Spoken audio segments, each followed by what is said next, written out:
Good morning, kids. We take up a lesson, If I Were You. Now, this is a lovely way of writing where the dialogues are written, where the characters are here, and you're going to read it as a play. It's a play. Well, you know what a play is?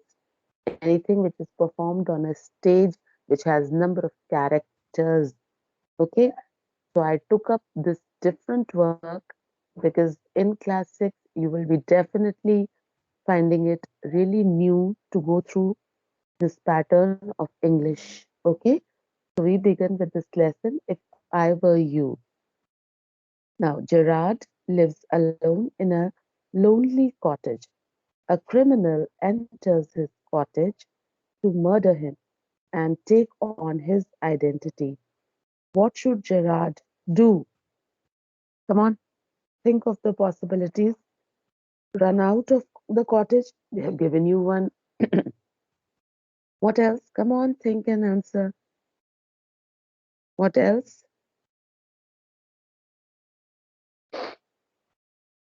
He lives alone in a cottage, and Ma'am, there's a he can criminal. call the police. Okay, so the other possibility is he could call the police. Okay, anything else? Ma'am, he can hide. Okay, he can hide.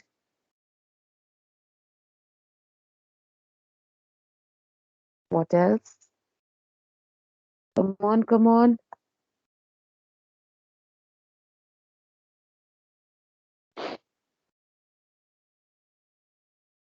Anyone? Think of more.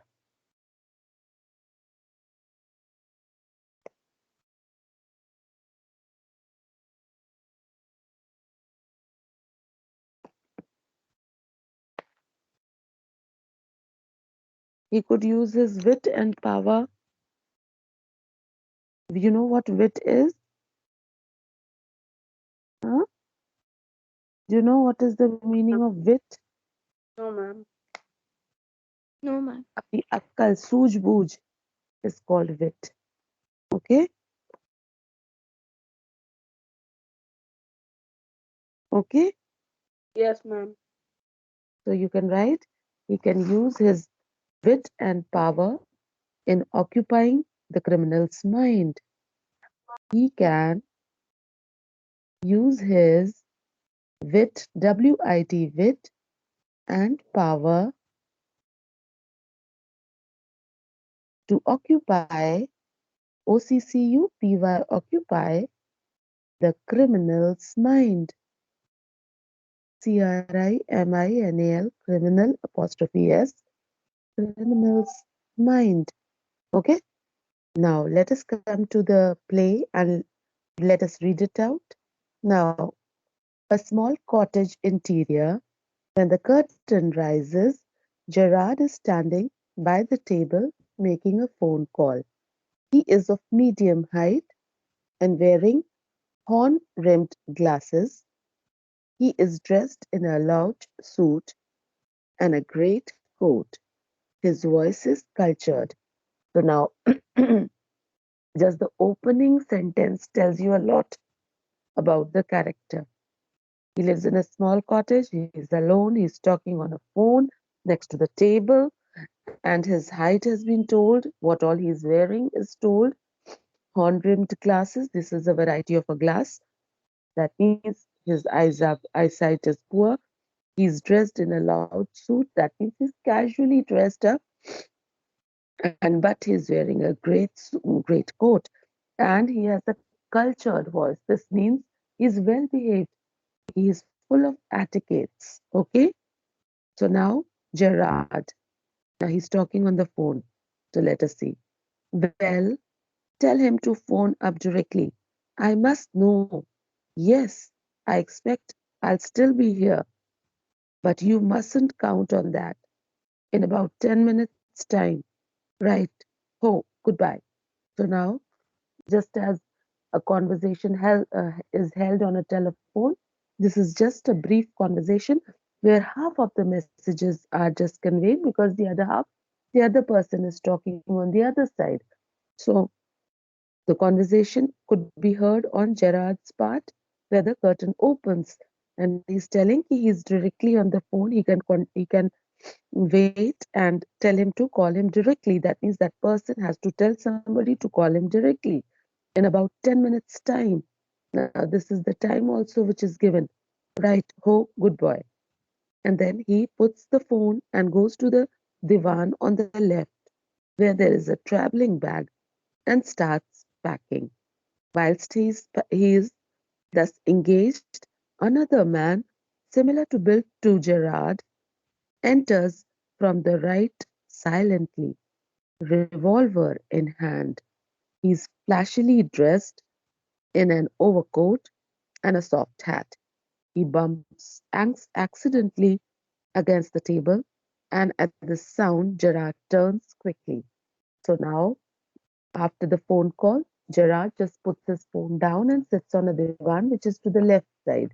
And he's busy in his own self when all of a sudden on the stage we see another figure of the similar height and stature enters from the right side with a revolver in his hand. The other person is wearing a flashy kind of dress. Flashy means which is attractive, maybe bright colors or patterns are different. So he's dressed up like that and has a hat over it, and he bumps accidentally over a table which is kept next to the open stage, and he bumps there, and there is a little noise. To that, Gerard turns, and then he comes to know that there's another man. And what was Gerard doing all this time? All this time, what was he doing after keeping the phone down? Come on. He Ma'am, was, he was packing. yes, he was packing and keeping all the things in the traveling bag. This gives us an indication that maybe he's off to somewhere in 10 minutes. Now, Gerard, pleasantly, why this is a surprise, Mr. Now, he's talking to that stranger very politely and he's saying, oh, you took me by a surprise. You are Mr. Now, he is wanting to know the name. Now, the intruder. That means who's an intruder? The one who enters without permission. I'm glad you are pleased to see me. I don't think you will be pleased for long. But those paws up. Okay. So now that intruder says, yo, I'm very happy that you're pleased to see me. You're happy to see me. But don't worry, you won't be happy for a very long time. By the way, put your hands up. Paws up. Paws are the hands. Now, Gerard, this is all very melodramatic. Not very original, perhaps, but so now Gerard is trying to pose as if something is normal. So he's saying, all this is so melodramatic. Why are you putting up so much drama into it? Let us be more original, perhaps. Okay? Now, intruder, trying to be calm and er. So now, No, ma'am. huh? Ma'am, Yes, in this chapter, what type of melodramatic Gerard was talking about? extra drama. जैसे कि एक simple चीज को हम बोल सकते हैं कि ma'am, I could not finish the work because the light was not coming. This is a simple way. Ma'am, you know what? I was so occupied. I even broke my finger, and I was in such a pain that I could not do the work. Now, this is called melodrama. Okay, so you putting in all the excuses, all the extra efforts to convince that you are right. That is called melodrama. Okay, In this, who was doing melodrama? this entrance of the intruder with a revolver in his hand, Gerard is thinking that, oh, he's being very melodramatic. Why to put a revolver on somebody? He's calm enough to be dealt without, even without a revolver. Okay. So now the intruder is he's saying, oh, you're trying to be calm. Gerard, non-calent in your word, I think. Now, he's saying, I'm trying to be very normal. Non-callant, will you please look up the word in the dictionary and let me also know? So he's saying that, oh, I just want to be very normal. Intruder, thanks a lot. You'll soon stop being smart. I'll make you crawl. I want to know a few things. See. So now he's asked the intruder is saying, "Okay, okay, okay. Don't be very smart with me. You don't have to thank a lot because very soon I'll make you crawl." That means with the revolver is in his hand, he can make the person do whatever he wants. So he's saying, and in a very short while, you'll see the things. Gerard, anything you like. I know all the answers. But before we begin, I should like to change my position. You may be comfortable, but I am not. So now, Gerard, he's saying, okay, whatever you say, whatever you ask, I'm ready to give all the answers. But let us begin by changing my position because I'm not very comfortable sitting in this place. And maybe you are sitting comfortably, but you have to think about me also. Intruder, sit down there and no funny business. Motions to a chair and seats himself on the divan by the bag. Now then, we'll have a nice little talk about yourself. So now the intruder says, okay, he shouts at him and makes him sit. He no funny business then. Don't act smart with me, okay? And he motions towards a chair and gets himself seated next to the divan where the bag was, okay?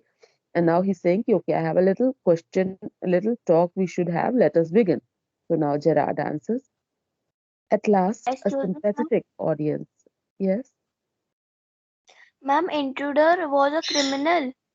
yes, the intruder is the criminal which they have talked in the beginning. Intruder is outsider. Okay. Okay, ma'am. So now, Gerard, at last a sympathetic audience. I'll tell you the story of my life. How, as a child, I was stolen by the gypsies, and why, at the age of 32, sorry, I find myself in my lonely Essex cottage house. So now he's so he's not aware. Gerard is not aware that this stranger could be harmful. He's talking. He's so lonely that he's saying, "Okay, I have somebody to listen." You. Thank you for being so sympathetic, and he's calling him sympathetic audience. That means he had nobody ever who could ever have had listened to him. So he's all set to tell his own story, and he begins. When he was a child, he was stolen by the gypsies. And at the age of 32, he found himself lonely living in this Essex cottage. That means a very far-fledged cottage, and the name of the cottage is Essex Cottage. Okay, which is far away and lonely. Nobody lives with him. Intruder, keep it to yourself and just answer my questions. You live here alone? Well, do you? So now the intruder is not interested in listening to his complete story. All he says is, okay, just keep your story short and answer the questions which I ask you. So he says, okay. So he's asking, you live here alone? Now the intruder is asking, is there anybody else also living or you're living alone? Gerard, I'm sorry. I thought you were telling me, not asking me. A question of inflection. Your voice is unfamiliar. So now Gerard is saying, I'm so sorry. I thought you were telling me, not asking me. So now he's all this is sounding very strange just now, but it is a part of conversation. उसको लगा कि जैसे कि आप ये बता रहे हैं कि यहाँ पे कोई रहता है कि नहीं रहता है, या आप बता रहे हैं या पूछ रहे हैं, because your voice is not very familiar. Intruder with emphasis. Do you live here alone, Gerard? And if I don't answer, now the intruder is saying, I just need to know, do you live here alone? And he shouts. To this, Gerard says, if I do not answer, then intruder, you've got enough sense not to want to get hurt. So now intruder gives the first time that dhamki, and he says, okay, if you do not answer, I hope you don't understand that you might get hurt also. Gerard, I think good sense is shown more in the ability to avoid pain than in mere desire to do so. What do you think, Mr. Now he's saying, the best thing is that you should not give pain to anyone and avoid the pain, and you might show a little ability. It needs a little effort, needs a little tactics to take out something from somebody instead of giving a pain to somebody. By giving pain, you might not get the real answer. So now he's saying, what do you think? And he doesn't know the name, so he's again Mr. He's saying, intruder, never mind my name. I like yours better, Mr. Gerard. What are your Christian names? So now he's saying, okay, I don't need to tell my name. Don't worry about my name. I would like to ask you, what is your Christian name? That means, what is your the full name? What is your full with surname and with everything? Okay. So here he says, Gerard says, Vincent Charles is my Christian name. So his Christian name was Vincent Charles. Okay. Okay. Intruder, do you run a car? Gerard, no. Intruder, that's a lie. You're not dealing with a fool. I'm as smart as you and smarter. And I know you run a car. Better be careful, wise guy. So now the intruder is asking him, do you have a car? Do you run it? Do you know how to drive it? To that he says no. So now the intruder is saying, don't tell lies, don't fool me around, don't act very smart with me. I know you have a car and you know how to drive it. Don't act smart. Intruder, Gerard, are you American or is that merely a clever imitation? So now, since the accent was different, so Gerard asked him, are you an American? Now, Intruder says, listen, this gun's no toy. I can hurt you without killing you and still get my answers. So now the intruder says, hey, listen, don't act smart, don't ask questions from me. I can hurt you with this gun, and even if I do not kill you, I can still make you answer my questions.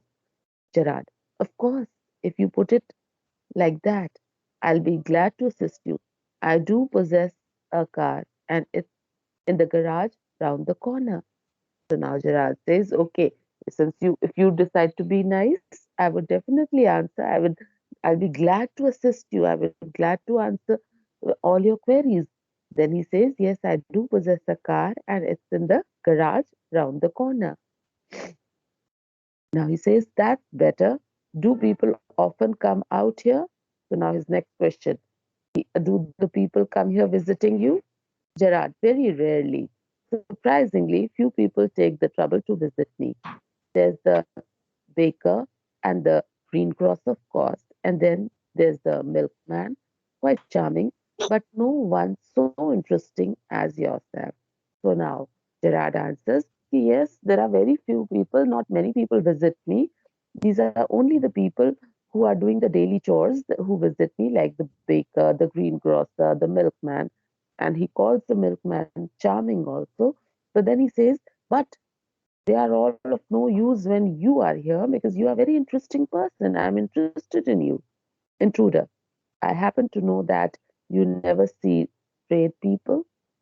So now he's saying, oh God, not that. The intruder is not interested in the tradespeople. That means those who are coming for just giving the greengrocer or the milkman or the baker.